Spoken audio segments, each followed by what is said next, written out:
I'm Joseph. And I'm Nick. This is Fish Jelly. Yes. How are you? I'm very good. How are you? Okay. Again, reminding people on Wednesday, October 16th, we're going to be at the Philosophical Research Society for a screening of Scream Queen, My Nightmare on Elm Street. This series is called Queer Diaspora, hosted by filmmaker Gregorio Davila. And we will be there with the Happy Horror Time guys to talk about the documentary after the screening. So if people would like to meet us and see this documentary and see everyone else talk about it, they can get tickets at Eventbrite. So I'll put the link in the description for this podcast. Come look at us say things. Yeah. I want to say thank you. I see more reviews on Apple Podcasts and Spotify, and people are saying nice things. So thank you. Oh, yes, thank you. And if you'd like, you can rate us on Apple Podcasts and Spotify. And as a reminder, you don't have to write anything to rate a podcast. You can just give your star rating, which is nice that people do that. Yes. On Friday, October 4th, 2024, yes. our anniversary. Yes. And I just posted a picture of you saying 16 years and received a lot of messages saying congratulations. Yeah, I actually was talking because I went out last night and I was relaying the story of how where we went to eat, we got very nice service, but the young woman that was waiting on us, because I gave you a present, so she asked what the occasion was, and she made a comment like, because she gave us free champagne, and she said that this never happens or something to that effect. That people are together this long, or a gay couple. Well, because and usually like the person commented that I was talking to last night said that usually because gay couples don't do like a quiet dinner. Maybe that's it. Or that, I have to say I enjoy Maya Rudolph and Andy Samberg as Kamala and Doug on SNL. Mamala. I also think Dana Carvey as Joe Biden is really funny. Yeah, Dana. It's a little sad because he's obviously playing it like someone who doesn't know where they are, but still funny, which is what it's supposed to be. Mm-hmm. Lastly, so there's all this newfound attention towards the Menendez brothers and people wanting them released from prison because of Ryan Murphy and people focusing on the sexual abuse they endured as the reason why they killed their parents. And then, Kim Kardashian wrote an essay saying that she met with them and she thinks they're very honest and highlighted all these things that they've done in jail. Should I read a little bit of it?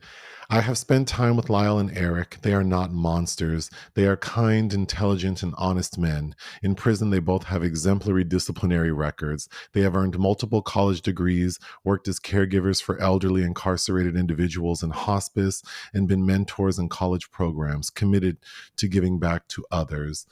When I visited the prison 3 weeks ago, one of the wardens told me he would feel comfortable having them as neighbors. 24 family members, including their parents' siblings, have released statements fully supporting Lyle and Eric and have respectfully requested that the justice system free them. Okay, this is making me think of two things. First, which I'll probably get back to in a second instead, is everyone trying to free Britney. But I watch so much true crime stuff, and I think it's really reckless to have this peripheral impression of people based on who knows what, like a Netflix series. I don't know what prompted this lady to go visit these people who were convicted of murdering their parents, Well, spend an hour with them maybe, yeah, and then right. decide that they should be freed? Like, Based on her dating record and marriage record, I don't believe that she is a good. She can calibrate character all that well. now every day you can get on CNN, MSNBC, local news, and see some story buried deep within the feed about someone who was wrongfully convicted and incarcerated. Like, these things do happen, Yes. but it's like, I don't know, these, like, there is a system in place, and like lawyers, mental health professionals, jurors, like there are people who spent a lot of time combing over this case and made a decision. So you watching a fictional narrative about these two people and then posting all this shit about how they should be freed, and then because this happened in Southern California and we live in LA and I check local news every day, it's kind of big news that the district attorney is saying that he's keeping an open mind as to revisiting the case, because in the second trial that is what put these two in prison, there were certain things that weren't allowed to be presented as evidence. And then new evidence came up after they were charged or convicted, specifically a letter that one of the brothers wrote to a cousin outlining the abuse they endured several months before the murders, and then also the accusations from that member of Menudo who said that the father assaulted him sexually. Uh-huh. So, I mean, okay, but I think, I don't know, I'm like, am I, like, these two guys, men, killed their parents. Well, not just killed. They were brutally murdered. And they ambushed them. It wasn't yes. like they were in the midst of being assaulted and decided to kill them. Like, they planned to kill their parents, lied in wait, whatever it is. And then, I mean, I don't know. That seems diabolical. It was premeditated, but yeah. These also weren't children. These weren't, I mean, I guess technically Eric was a teenager of 19 or 18, but like, I don't know. I just think that. Well, I love how the argument is automatically they did it because they were sex. Like, of what I have seen, and I'm not just speaking about the Ryan Murphy series, I'm not convinced about a lot of the things that they say. But I also don't know how, and I've said this before, how punitive we should be altogether. But these are two wealthy, they come from a wealthy family. There are so many people that really could deserve this kind of attention. Well, again, I feel like we're gonna get comments. I just, it's one thing, like self-defense, like I'm in danger right now, but and that there are cases where it's like, oh, I can see how, it's like people who, like women who are the victims of consistent domestic violence, who then at one, ultimately just snap and shoot and kill the husband out of rage or because they thought that their life was in danger. Sure, that's not what I'm talking about. I'm talking about two, like, adults, like, planning to kill their parents. Like, I mean, I don't know. It just seems like there were many steps that could have been taken before. Like, how about step one, we move out of this house? How about that's the first step? And then how about notifying the authorities and making claims against the, abuse or something? I don't know. I, in this instance, would trust that there were two trials, a lot of evidence, many people reviewing it, who made the decision that these two people were guilty. I just think it's so odd, not unlike people saying free Britney, who didn't have any access to her medical records. They didn't know a lot of details. And then ultimately this lady is allowed to have more agency because of the conservatorship that she was placed under. And then what do we realize? That she is mentally ill and she probably needs to be like, I don't know. You're not privy to all the facts. to then and I don't Kim Kardashian of all people to spend whatever an afternoon and then write this essay saying that they should not be imprisoned anymore. I don't And know. she herself is part of the Ryan Murphy School of Acting, Well, that too. which is a bit I interesting. just think it's interesting because we got a lot of engagement for the Monsters review we did, and then people were sending me things about it. But, you know, again, I'm not an attorney. I wasn't on the jury. I haven't seen all the evidence. I don't think that what I watched in that 9-episode series is reality. What is real is that some jurors sat through 2 trials and said that these 2 were guilty. So I don't know. I don't know if human behavior is not all that mysterious. And the fact that we have these tapes, Dr. Oziel's tapes of Eric, you know, needing to kind of some expiation by trying to speak about what happened. You know, the worst thing you can do is, I think, tell somebody like that, like you did this heinous, terrible thing. Like he was driven out of guilt to talk about it to this therapist, right? Never did it come up. The of the abuse that was inflicted, that the kind of abuse, you know. Well, that's the thing. Like, I would hope that these jurors, like behind the scenes, had questions, and because I have a lot of questions, not unlike what you just brought up. Like, what? Yeah, where you just admitted to this person that you feel safe enough to talk to, because they're bound by, you know, the dictates of their profession, privilege. Yeah. that you murdered your parents, but that's what he needed to impact. Right. The murder, not the impetus for it. That's my question is, so your entire defense is that you endured years of horrific psychological, sexual, physical abuse, but you only have the thought to admit to murdering and don't think to actually explore that abuse and how it brought you to that point. It, to me, it just feels odd. And then also it's like these 2 young men were clearly calculating. So this letter they sent to their cousin several months before, could that not have been part of like the seed of like, oh, let's show in their kind of, well, if they had been smart, they could have laid the groundwork for this quite well. Well, if they had thought ahead, but they didn't. Yeah. And then the Menudo guy is like, yeah, I mean, that demonstrates that the father, you know, might have been an abuser in that way. But still, it's like, I mean, I believe there was abuse, that there was extreme dysfunction going on. To walk into a house and just shoot 2 people who are sitting on the couch, I mean, I just don't know how that is, like, how that's justifiable in any way.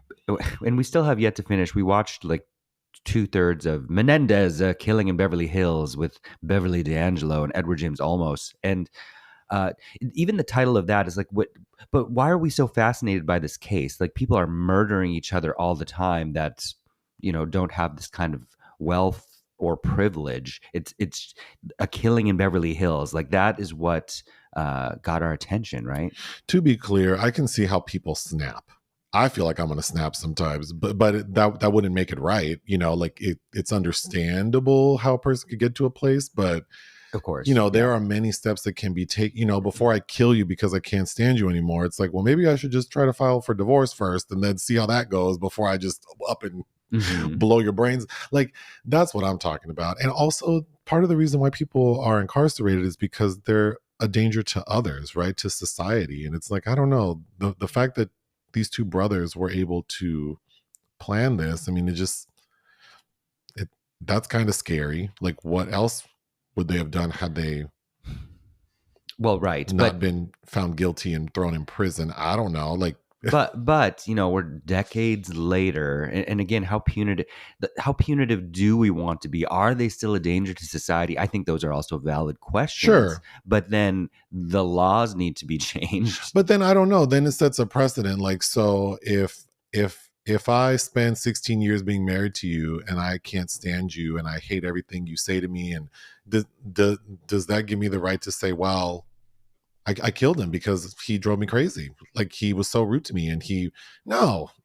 That doesn't like you have to take other steps. Like I'm an adult. There are laws to protect me. There are protocols where I can remove myself from the situation. Mm-hmm. I wasn't being held captive. Like, but again, people snap, and I also see how that can happen. But that is also dangerous. The fact that I was able to snap is like, well, maybe I should be locked up. I don't know. I'm volatile. Anyway, I should probably stop talking about this because I feel like we're going to get nasty comments. Moving on to the restaurant section. Food. Sustenance. People liked your cinnamon roll recipe, and I received messages that several people made them. I would have loved to have seen pictures of said cinnamon rolls. Well, let's be clear. It's not my recipe. It's the recipe you use. It's the one I use. Yes, to be clear. Sorry to this lady out there from In Bloom Bakery, whatever the name is, but that shit was good. That is a good recipe. We went back to the Linden, Los Angeles restaurant because it's across the street from the Netflix screening room we saw Amelia Perez in. Mm-hmm. And I have to say, because I didn't realize how much certain things cost the last time we went there. Well, we ordered off menu things. We ordered off me, and then we didn't really we were with a group of people. So of course, when it comes time to pay, it's just like, well, who knows what's going on? Right. We're just going to Venmo someone money. And, it was a lot, but I didn't know exactly what we were paying for. But then it was just the two of us last time. Mm-hmm. And so we got to see a detailed, like an itemized receipt.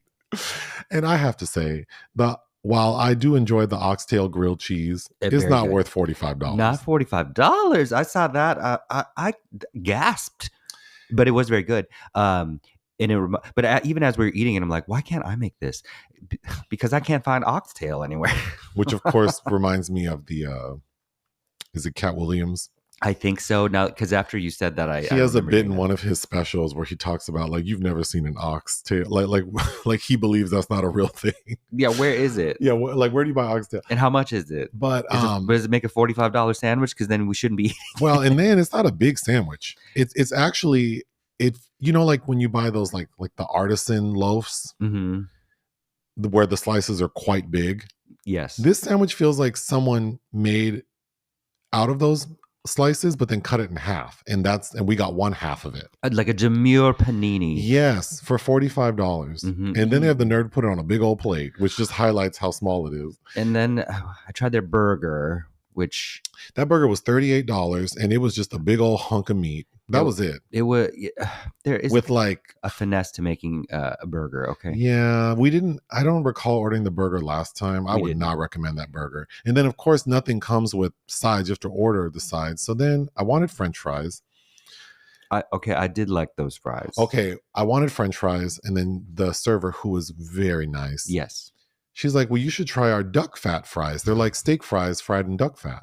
So I'm thinking I'm going to get a plate of like steak fries, like what I'm used to. You asked her, like, oh, they're thick? She said, yeah. And then Chow, let me tell you what came out. They looked exactly like the French toast sticks you get from Burger King. Mm-hmm. And there were 6 of them. And they were like $27. Not worth that, but they were tasty. Okay, they did taste good, but it's like when you want a burger and fries, that's not what you want. I know. You want to dip some fried potatoes in ketchup, and what we got were 6 thick fried potato rectangles with some, I don't know. It wasn't caviar. It looked like little capers on top of this mayonnaise. Very tasty. Yes. But it's just God, I just wanted a good burger with some good fries. And I just wanted on a pretzel bun, damn it. You know what I mean? We did order a big entree salad to share before our food came out. And it was tasty. And then we didn't end up ordering the thing I still think is the best on their menu, which is their broccolini. But, I do have to say, and this sounds terrible, but sometimes eating at restaurants with a certain price point, it does filter out the riffraff. So the ambiance is nice, and it is nice to eat in a restaurant, because it seems like there are a lot of like upscale Black people in the restaurant. So I like that a lot. Like the vibe is more upscale. Yes, and you can feel. Although looking at the ceiling this time was giving me Winter Garden Theater in Toronto vibes. And to be clear, I'm saying upscale Black people because the restaurant's it's Black owned and it's sold as kind of like an upscale soul foodie type place. Yes. But so that's why I'm saying that. So the vibe there feels upscale and the clientele feels upscale. They also have that, what do you call the speakeasy? Which I forget. We didn't even look back there. Well, because I'm not the kind to want to go get like. Well, last time we went back there was all women, and they looked like they were waiting for the men's to come. They were waiting for, yeah. Because it felt like All-Star Weekend with those women waiting for these professional sports players to walk into the room. Walking through the door, and it's just like, oh, sorry, ladies. Sorry, it's just me. So I didn't feel like that was the place I needed to be. But also buying overpriced cocktails and standing in a corner is not my vibe. But no, I still like the restaurant. I will still go. I think that would be the kind of place when people like want to take us to dinner. That would be a place I'd recommend. Well, but that broccolini is good. So for all you people who come to LA and want to take us to dinner, that you might end up at the Linden. Okay. And you might end up buying us $45 grilled cheese sandwiches and duck fat fries. Okay, we tried a Filipino restaurant called Kuya Lord in the Melrose Hill district. And I would never have thought to try this restaurant, only because it just like it's on the corner of a very busy intersection, and it looks like the kind of place you just go to pick up food. But a friend recommended it and wanted to meet us there. You have to time it right though, because there's not a lot of seating. Well, we got there because it's in walking distance to our home. So we walked there and we get to it, and I'm like, oh, I can't do this, because it was packed, and there were only like, it's like, how would you describe it? There are only like 4 high top-ish areas. But high top being like, it's like against the wall. It's a very narrow, small room. Yes, you're eating like, and it feels like I'm eating on a perch, like a bird. It's not comfortable at all. And the width of the table might be 18 inches. Yes, if somebody's sitting across from you and you both are leaning over, you'll bump heads. You would bump foreheads. Like I had to pick up my plate to eat from it. And you definitely couldn't have 2 plates. Like you'd have to have them like tic-tac-toe. Like you couldn't have them. You have to organize them, yes. But I have to say, I enjoyed most of what you ordered.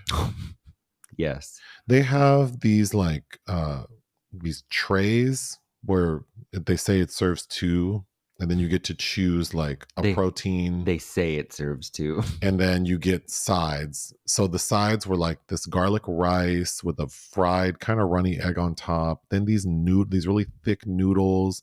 Then some kind of, what was that pickled stuff that was on the tray? It was pickled something.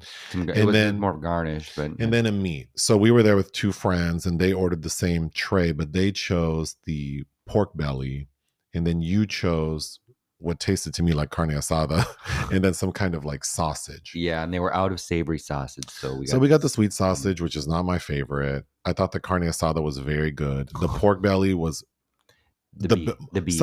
Some of the better pork belly I've had, because it wasn't super fatty. Well, the fat was fried crispy, so yeah. So I will say, of all the pork belly I've had, that might have been some of the better. I really liked the garlic rice. Those noodles were not my liking. They're the texture of noodles I really like. Yes, I love that texture. But they were kind of in a gravy. They were in this gravy, and I just don't like sweet, savory. I don't know. I mean, yeah.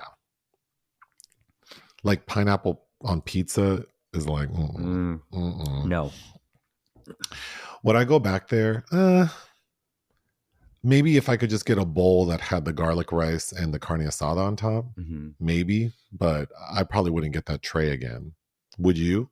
No, probably not. What didn't you like about it? The runny egg. I mean, I don't really like eggs over easy. I was scarred as a young child at Denny's with my father. So you don't like runny yolks. I will eat them, but they're not my favorite. It feels like something I have to get through, and I don't ever like that feeling. Right. Like, oh, I gotta do some carbonara style shit with my rice to eat this yolk. Dang. Lastly, I went to a restaurant in West Hollywood called Zinc, which we went to like 8 years ago. Yep. We met someone there once, and I don't recall eating. Like, I think we might have just I ordered think we just cocktails. had drinks then. Yeah. But I met a friend there, and it was for lunch, so I intended on eating. And I have to say, because I've driven by there over the years, like not infrequently, and it's all like it's always packed, and it always looks like this stressful, trendy place that is sure to be overpriced. But I went yesterday, like a Saturday at lunchtime, 1 o'clock, and it wasn't crazy packed. It's not super expensive. I ordered some vegan falafel bowl that I thought was very good. Mhm. It wasn't overpriced, in my opinion. But the one thing that I did find interesting is all of their cocktails are wine based. So so I said, "Oh, can I get a Bloody Mary?" And the server, who was this, kind of like bitchy gay man, he's like, "Well, just so you know, it's wine based." Okay. And I'm like, "Wine based Bloody Mary? Like, there's white wine in there?" Yeah. Oh, okay. Well, that doesn't sound very interesting to me. So I guess I'll just have a mimosa. But then he let me know that if you get mimosas or bellinis, like after the first one, each subsequent is half off. And, it's just a tiny glass that has, I'm sure, not the highest quality sparkling. Uh, is definitely not champagne in there. So probably Prosecco or something. But I did enjoy it. I would go back there. Yeah. Well, it's right by the Pacific Design Center. And parking wasn't that crazy. So I was pleasantly surprised because I had avoided that place like for years, because although we used to know someone who would try to plan brunches, Yes. and every effing time it was a cluster. Yep. He would pick the most trendy, busy place I just don't understand why the gays like to do that. It's so unsatisfying to me. To have to wait an hour to sit down to get shitty service, and it's loud and crazy, and then half the time the food's not even great, just because that's where everyone else is. But shout out to Zinc. I would go back. Films released we didn't cover. Monster Summer. Oh boy, Mel Gibson in a children's horror mystery adventure movie. I watched that trailer and I was so not interested. Same. Directed by David Henry. I do like Lorraine Bracco, but yeah, I don't think it's doing well. Same. White Bird. White Bird. I've never really been a fan of director Mark Forster. I know he did Monsters Ball, but that should have been directed by somebody else. But and everything since then, and I've never seen Finding Neverland with Jim Carrey, Johnny Depp, and Kate Winslet. But I just really did. I think I disliked his Kite Runner adaptation so much. Anyway, he's got a new movie, but Helen Mirren and Gillian Anderson are in it, who are both ladies I like. That's nice to hear. Oh, Dali. I saw this. God. Oh, you did see this. But whatever film festival it came out at. Okay, because we reviewed the one with Ben Kingsley. Yes. And I didn't love that. The one Mary Herron directed. Yeah, that was terrible. I watched the trailer for this one, and it did look interesting. Is this movie better than the one we reviewed? Yeah, it's just goofy. See, I kind of wanted to watch this. I think you'd be entertained. It's Quentin Dupieux, and we've reviewed a couple of his films, including Smoking Makes You Cough and Mandibules. The one that I refer to as cigarettes cause smoking. Yes. We might have even done another one. He works a lot. We did the one with the fly. That's Mandibules. Oh. Mm-hmm. He's generally entertaining, but all of his stuff is kind of operating at that same level, and some are better than others. But Dali has a few nice gags.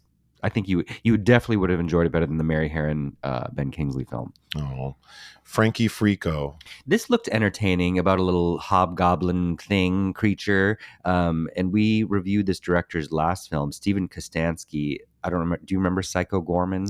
Yes. Mm-hmm. So Frankie Frico seems to be a similar. I think I watched this trailer and it didn't look uninteresting to me. No, it looked fun. But just we did a lot of other things this week. So there you go. It's what's inside. That counts, right? This is a new Netflix release. Greg Jardine is the director, and notably, it was produced by the Domingos. The Platform 2. Oh, I haven't seen the Platform 1. Well, then good luck. But Galder Gaztelu Urrutia, I don't know if you looked up the platform, but from it looks interesting. But these people that live in this, it almost feels like Oh, I think someone sent us like a Snowpiercer, but on a yes. Someone sent us the recommending that we watch it because they really liked the platform, and I watched the trailer and it did look interesting. Yes, so I just forgot about it. Well, there's so much. I know people send us so many recommendations and they do sound interesting, but there's so much happening, and and then because people have gotten snippy with me, like, well, you should write them down, and I want to reiterate that A, you don't tell me what to do. B, there are so many that even if I wrote them down, it's like I don't think people understand how many messages we get to review all kinds of things. It is just not possible unless you give me money. But anyway, the Platform 2. Yes. Lastly, House of Spoils. Ariana DeBose has it was released on Thursday for Amazon Prime, but it's directed by Bridget Savage Cole and Danielle Crudy. Wait, the lady who one for Angela Bassett did the thing? Yes, she gave us that iconic, timeless line for us all to enjoy for eternity. But the directors, we reviewed their last film, Blow the Man Down. Oh. And they also were directors on the last television adaptation series of The Stand with Whoopi Goldberg. Whoopi Goldberg's in The Stand? The last version, yeah. Oh. And I read that over the pandemic in preparation to watch that, and then I did you feel like you wasted your time? No, it just made me feel like I didn't need to watch the series, though. And I remember the one from the 90s with Molly Ringwald and Gary Sinise. But anyway, House of Spoils. We went off on a tangent there, but... Oh, you're done? Yeah, sorry. Projects of interest. La Libertad Doble. Yeah, Lisandro Alonso, who usually takes a very long time between projects. I mean, the last film he did, Eureka, that took years and years and years, and then they screwed him over at Cannes by putting it in the premiere section, which he's very unhappy about. But he is making it's a sequel to his earlier film La Libertad, that is one of his earlier films I have not seen, so I can't wait to catch up with that. But he is definitely an idiosyncratic filmmaker, and if you haven't seen anything by Lisandro Alonso, I recommend catching up. I think my favorite's probably still the one he did with Viggo Mortensen, Jauja, from 2014. The Cries of the Guards. There is a new Claire Denis film being made, which is very exciting to me. And that's the English language translation of the title. I'm sure that'll end up changing. But Matt Dillon is going to be in it, as well as Riley Keough and Isaac de Bancole. The title of this movie will be a chapter in my book. I Will Forget Your Name. Also, this is the English language translation. Jan Gonzalez, whose previous two films I'm not the craziest about, although Knife Plus Heart does have some moments. He's reuniting with Vanessa Paradis for this latest film, so it should be interesting. Lastly, Crime 101. Bart Layton, who directed American Animals, is doing this film that's based on a book. I'm forgetting the author, Winslow. Anyway, Halle Berry just signed on, but it's also going to be Chris Hemsworth, Barry Keoghan, and Mark Ruffalo. Oh. So I'm glad to see Halle Berry is just jumping on to all kinds of projects. Moving on Patreon this past week, we reviewed the John Waters film Pecker, starring the illustrious Eddie Furlong. Mm-hmm. So if people want to hear that, they can give us the money. Okay. Unfortunately, there's an entry in the obituary section. John Amos died. Yes. I'm extremely familiar with John Amos because I was a very huge fan of the TV series Good Times as a kid. Mm-hmm. And not just because my girl Janet Jackson plays Penny, but I just really loved Good Times Mm-hmm. as a kid. I really liked it. And of course, he played the father. I believe he left the final season Yes, because he he didn't did. agree with the direction the show had gone. But He left poor Ms. Roll there to yeah. hold it up. And for people who aren't as familiar with Good Times, although I can't imagine people aren't familiar with Good Times, but are familiar with his role as Mr. McDowell in Coming to America, Yes. they might know him from Coming to America. But yeah, the other thing is he reminded me of my dad because my dad I would say around the age like 30 to 40 looked like had the same hair, like receding hairline afro, and they favored each other. And then my dad, looking at old pictures of him from the 70s, would dress like that. Mm-hmm. So I often, when I look at John Amos in Good Times, I'm reminded of my dad when I was younger. But he lived to be 84 years old. Mm-hmm. And he died from congestive heart failure. He popped up recently. He played himself in Uncut Gems. He did, yeah. As a neighbor who's like someone wanted to use their bathroom, yes. I remember. Mm-hmm. And Adam Sandler was like, do you know who that is? So moving on to the secret film, it was my choice, and I wanted to choose the John Amos film, but I didn't want to do Coming to America. Mm-hmm. So we had two choices, the 1989 film Lock Up. With Sly Stallone. But then I felt like I didn't want to talk about a movie he's in that I didn't like, that I was ultimately not going to like. Well, you don't know. I don't know, but I had read reviews, then I watched the trailer, and John Amos is not even in the trailer. Right. So that bothered me. So I didn't want to do that one. And then my other option, now I'm forgetting what it was. Isn't it Dancing with Dwarfs? That's right. Which Dance of the Dwarfs. Which is 1983, and it's Peter Fonda. But John Amos is on the poster. But he's not in the trailer. So then I didn't want to do that either. But that sounds crazy, that movie. Well, because I just didn't want to, I have such a fondness for him that I didn't want to talk about a movie he's in and not like the movie. Yeah. So I'm just going to leave it at that. And, for people who haven't seen Good Times, I would recommend it. Yeah, it's pretty good. It's a groundbreaking show. Mm-hmm. Dynamite. So instead, the secret film this week, which was my choice, I chose the 1983 American sci-fi horror anthology film, Twilight Zone, the movie. Mm-hmm. Why did I choose this? Because it's October, and I figured we should probably just do scary movies for October. Genre.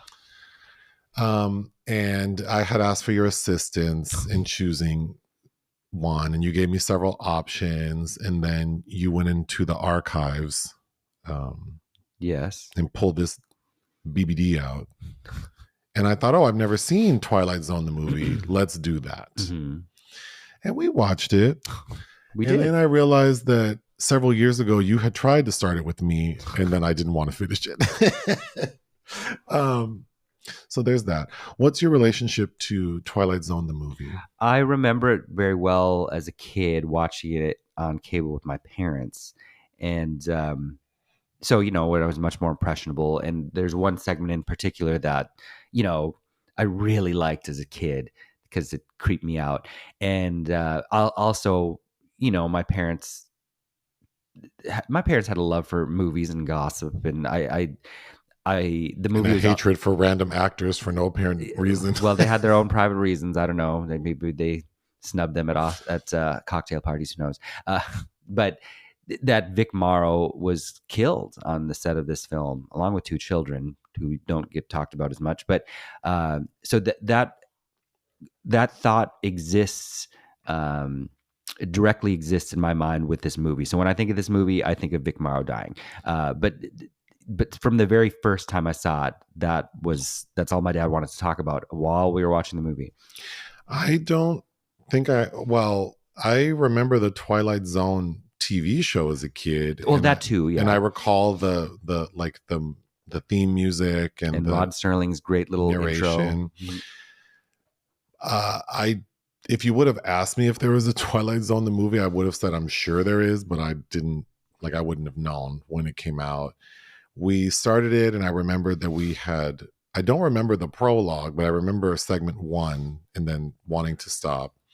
And then as a kid, I recall people talking about some movie where there's like a creature on an airplane wing. So that's my only relationship to it. Let me read the IMDb premise. 4 horror and science fiction segments directed by 4 famous directors, each of them being a new version of a classic story from Rod Serling's landmark television series. So it's 4 segments plus a prologue, I guess. It's not really a wraparound as much as like a prologue, plus it kind of relates to the like the bookend of the anthology. Mm-hmm. So maybe it would make sense to just go through these individually.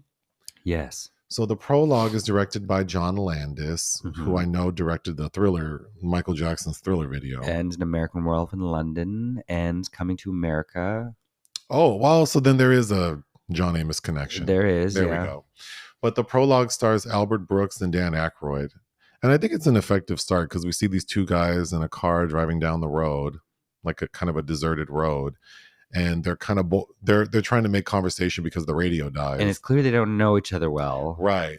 Like maybe Dan Aykroyd's a hitchhiker, maybe, but they start talking about scary stories, and specifically the Twilight Zone, and which ones they found the scariest. When Dan Aykroyd says, "Do you want to see something scary?" and tells Albert Brooks to pull over. Gay. And then we see Dan Aykroyd transform into a monster and kill Albert Brooks. So that's the beginning. And I did think it was a cool start. Okay, segment 1. So the other segments are based on Twilight Zone episodes. Segment 1 is kind of like loosely based. So it's not like a remake. But it's based on an episode called Back There, but the first segment's called Time Out. And this is the one with Vic Morrow. And basically, is it Morrow or Morrow? Morrow. He is this racist ass man sitting in a bar complaining about Jews, N-words, and Asians, using a derogatory term. And the irony is that Vic Morrow was Jewish. And well, that's probably why the role resonated with him. Probably. But he's sitting there with his 2 white friends, and you know he's bad because his 2 white friends are like, "Damn, man, you need to calm down." Yeah, could you be a little more quiet with your racism? Like they were uncomfortable. And then they're seated next to 2 black men. There's more. There's a group. But one of them I know, Stephen, is it Stephen Williams? Oh gosh. Yes. Is it? Yep. Anyway, they are, offended and telling him like, "Man, you need to calm down." And the next thing we know, Vic Morrow's character time travels to these alternate realities where he's confronted by the racism he is exhibiting.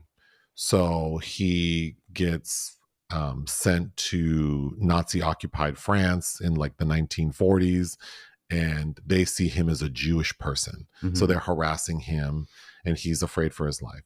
Then he gets sent to like Jim Crow era South, and the KKK is after him, attempting to lynch him. And then he gets sent to Vietnam, where American soldiers are attacking him, thinking that he is Vietnamese. And then in the segment where the KKK are chasing him, they think he's black. So they don't see him as the racist ass white man he is. And then the end of the segment is him on a train, on a cattle car, like the Jewish people sent to the concentration camps at the end. But this segment is the one that is probably what makes this film the most notable. Oh, yes. Because it's in this segment that there was a scene that was shot that's not used. I think it wasn't even in the script originally because they want to do something redeeming for the Vic Morrow character. That's what I read, that the studio didn't, like, they needed something to make him redeeming. So what they thought they would do is in the Vietnam segment of the short, they were going to have him save 2 young kids by helping them travel safely across a river. So during the shooting of this scene, there are all these explosions going off and like a helicopter above. And of course, these were all practical effects. And there was an actual helicopter flying above.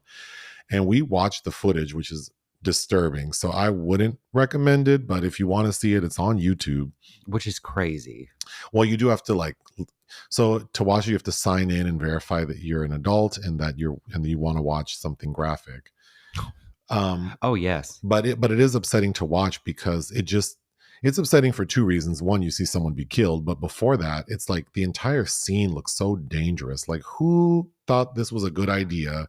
Vic Morrow doesn't look like the most physically fit man. No, he wasn't young. He was like almost 60. And then he's carrying these two children across, and I think it was shot in the valley, so it's like a reservoir they're running across, but still. Yeah, he's got these kids under his arms. It doesn't look safe. There are explosions going off. It just all looks so chaotic. And then apparently one of the explosions caused like one of the engines in the helicopter, like maybe water got into it to malfunction. And you see the helicopter fall into the water and one of the blades hits Vic Morrow and the two children.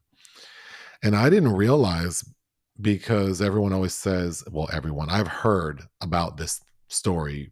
I think it was when we were talking about, there's another movie we reviewed where I think we were talking about Beverly Hills Cop 3 because Landis did that one. And then we brought up because it was like, then you bring up The Crow and then. Oh.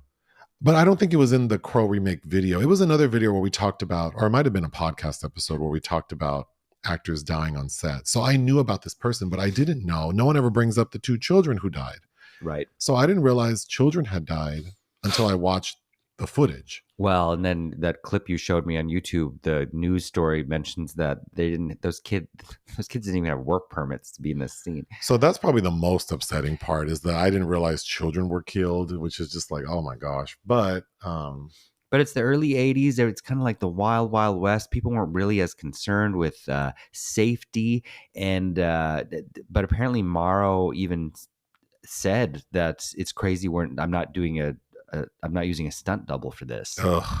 And it was the last scene of an extra scene. The final scene being shot for this series. But I also think it's worth noting that this segment is chilling in another way too, because listening to this white man talk, because he's upset at a bar because he got passed over for a promotion, and the way he's speaking is the way that you hear people talking today still. Just in some form, yes. Yeah, for sure. Yeah. So that's segment 1. Segment 2 is it's a remake of an episode called Kick the Can. And this one, I just don't even understand why this is a part of it. It just, it actually feels like this would be the basis for like a lighthearted comedy. Well, it feels like Cocoon. So it just takes the wind out of, because the rhythm of the anthology from the prologue to segment 2 is, it's pretty strong. And then this one, man, it just sucked all the life out of me. It's a buzzkill, even though I love Scatman Crothers. Yeah, and he's cool in it. He plays this man who goes from nursing home to, nursing home to nursing home. And basically he gives these elderly residents a chance to be young again. Yes. So it doesn't feel like sci-fi horror to me at all. It feels like lighthearted fantasy, like feel good. Well, it feels like more than a Twilight Zone episode. It would have been like something that was part of Amazing Stories and another kind of series like that. And I kept wanting Scatman to say like a callback to The Shining, be like, "You like to play kick the can? You don't." Right. But also it feels very magical Negro-ish. That too. And also I hated that the cinematography, there's sort of this doom and gloom to the look of the segment, but there is no actual doom and gloom. It's just lighthearted. Like, we get to be young again. Yeah. And I mean, some of those old timers are fun to see. Spielberg's mother-in-law, I believe still at the time, was Amy Irving's mother, Priscilla Pointer. She's the woman that's, I guess, still young enough to have control of these elderly people. But it's cringy. I didn't like it. It has this Peter Pan vibe. Oh no. Yeah. Okay. Segment 3 is a remake of an episode called It's a Good Life. And basically it's about a kid who he has the power to control like his reality. So he's made a family for himself. Mm-hmm. But as you would imagine, because how old did you think he is? Like 7? Yeah. if a 7-year-old could control his life, he wouldn't be very considerate. He'd eat junk food and want everyone to play games and watch cartoons. So of course, this family he's constructed, these adults, feel trapped and scared of him. Because of course, like a kid will do if they don't get their way, they throw a tantrum. But it's focused mainly on a woman, Kathleen Quinlan. Yes, who's very young and beautiful at this time. I like Kathleen. So the little boy, he's at like an arcade and some bullies pick on him. So she feels bad and like follows him out. And I think he ends up like damaging his bike on her car. Well, she like hits him. Yeah. So she feels bad. So she says, let me take you home so I can explain to your parents. And I want to pay for the damage. And the parents are acting really weird. Like, girl, don't like, don't come in here. Because we realize once she walks in, she's trapped. Because now they're in his like little house of horrors, and then it's just a series of like we see them eating dinner, and it's all it's like cheeseburgers with peanut butter and snack cakes and candied apples, and then we see that his sister is trapped in a room, and because she tried to like reprimand him, he's taken her mouth away, which is a really creepy visual. Yeah, which kind of reminded me of the sister Zelda from Pet Sematary. Yeah, I thought that too. But then because this woman, Kathleen Quinlan, she's a school teacher. So the end of the segment kind of reads like, these other adults he's captured, they don't know how to deal with him. Mm-hmm. But because she is accustomed to dealing with children his age, it seems like, because they ride off in the car, and it seems like maybe she will be able to guide him to be like a better. Yes. And that segment opened with Dick Miller. And this segment is also directed by Joe Dante, who... Oh, I didn't mention that. Yeah, who right before... He hadn't done Gremlins yet, but he had done Piranha and The Howling. So he was kind of... he's quite notable, I'd say. But Kevin McCarthy from the original Invasion of the Body Snatchers is one of the family victims. And did you... Sister Ethel, the one who gets trapped in the cartoon, did you recognize her? No. That's Nancy Cartwright. Oh, Simpson? Bart Simpson's Bart voice. Simpson? Yeah. Oh. So funny that she's the one that gets stuck in cartoon land. And, yeah. But yeah, just I think this is an effective one. And I remember it being creepy as a kid. Yeah, for sure. Okay, segment 4 is a remake of the episode Nightmare at 20,000 Feet, and this one's directed by George Miller. Oh, and we didn't notice Sherry Curry is also part of the Joe Dante segment, who you know from the band The Runaways, right? No. Oh, okay. Well, there you go. There you go. Okay, segment 4 stars John Lithgow as a passenger on a aeroplane flight.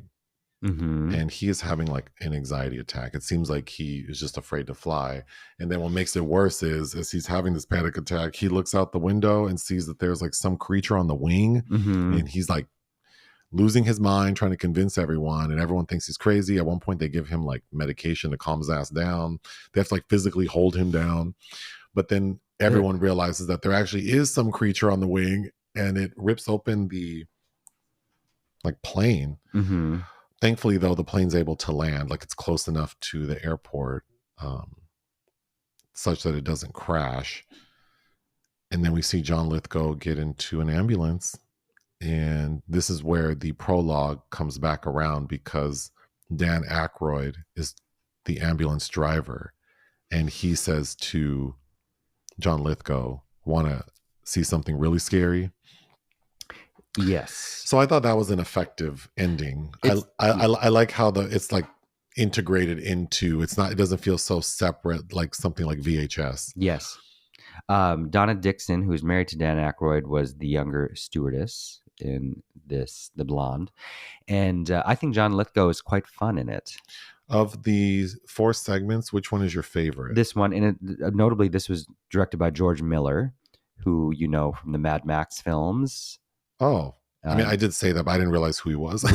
Witches of Eastwick, etc., etc. But you know, the fallout was everything had been filmed except for that the the tragic Vic Morrow scene. So that caused kind of this sense of this kind of a haunted movie by this tragedy, but everybody kind of dispersed. Like George Miller abandoned, like it was shot, so but he didn't edit it. So, like he left.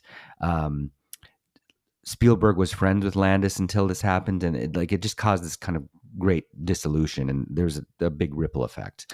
And again, I can't watch this movie without thinking of that. Yeah, it's really unfortunate. I think as a whole, though, what would you give Twilight Zone the movie?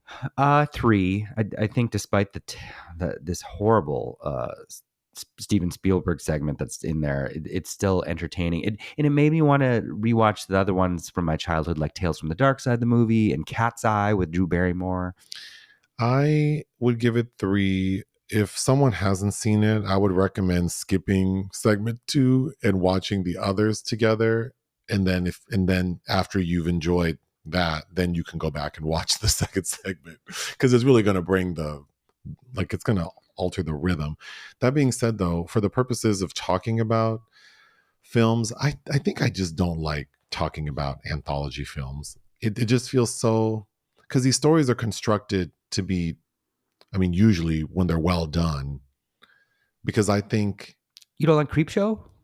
No, but I mean, I do, but I think that it's like the nature of these short stories, like it's just not, they're not meaty enough to really prattle on about. So then I feel like even spending the last 20 some minutes talking about this is just like, oh, trying to give a recap of the 4, like that's not really that interesting to talk about. I hope people find it somewhat interesting to listen to, but there's no subtextual the momentum for me to lean into. Right. Mm-hmm. So I don't love talking about anthologies, maybe. Well, and I don't really, most anthology films, I think they're almost all of them, except I do love the first Creepshow, but they're all kind of a mixed bag. Right. Usually. Well, that's the problem. It just like the conversation feels disjointed because they're like, essentially the narrative is disjointed, right? Like, right.